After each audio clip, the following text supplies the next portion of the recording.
Yes, I'm running actually for re-election. I was elected by the council in May of 2023 to fill the vacant seat for Ron Fitzwater, and I have been serving the public since then. I want to continue to serve the public. Jefferson City is a great place to live and work, and I want to continue to work toward those goals of growing Jefferson City.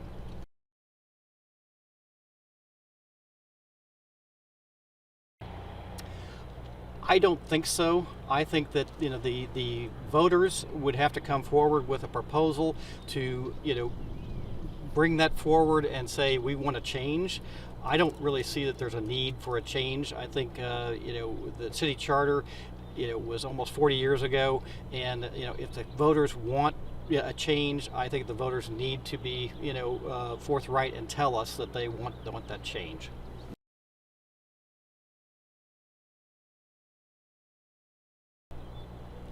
Well, I think that's a tough nut to crack, number one. Okay, it's a multifaceted problem without a single answer, but I'm committed to working with all parties and all stakeholders in Jefferson City to continue to move Jefferson City forward for solving the problem of the shortage in housing that we do have, and that's across all spectrum of housing. That's low income housing, that's medium income housing, and even high income housing. We have a need for all of those things in Jefferson City, and I'm am very active with the Jefferson City Area Board of Realtors. I'm a broker myself, have my own brokerage, so I'm a stakeholder in the housing industry as well.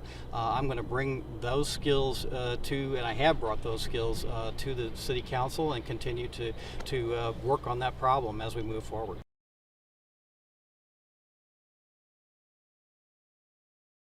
Well, the citizens, number one, let us know that they want the yard waste. That's something that's very important to them. I have always been a supporter of a yard waste and a legal site for the residents to be able to drop off their yard waste. I've always been a supporter of that. I think that we listened to them back last fall when we voted on a proposal they did not like. We turned that down. We listened to the voters, but the issue was we didn't have a plan B to go to that was really a viable option that was affordable.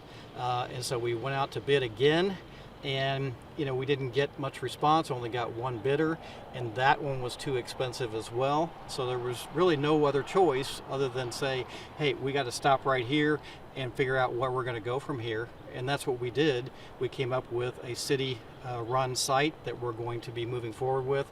April 1st, we're going to have it open 7 days a week from dusk to dawn.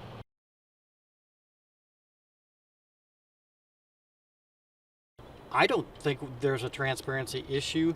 I think there's absolutely legal and proper things that need to be in a closed session when you're negotiating a contract or you're negotiating on a personnel issue.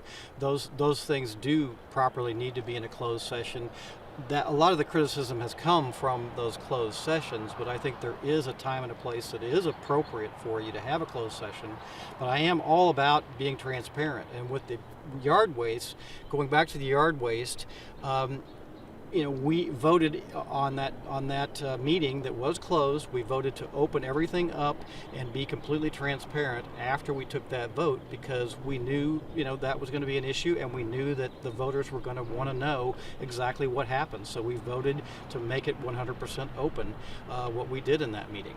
I think the voters need to get engaged. More voters need to get engaged with the city council. Many times the audience is very few people that are actually coming and engaging. So I think I would encourage every citizen to come and participate in a city council meeting, because we have everything out there in the open with council meetings, with committee meetings. They're all open to the public to see exactly what we're doing. Unless there is an appropriate time for a closed session.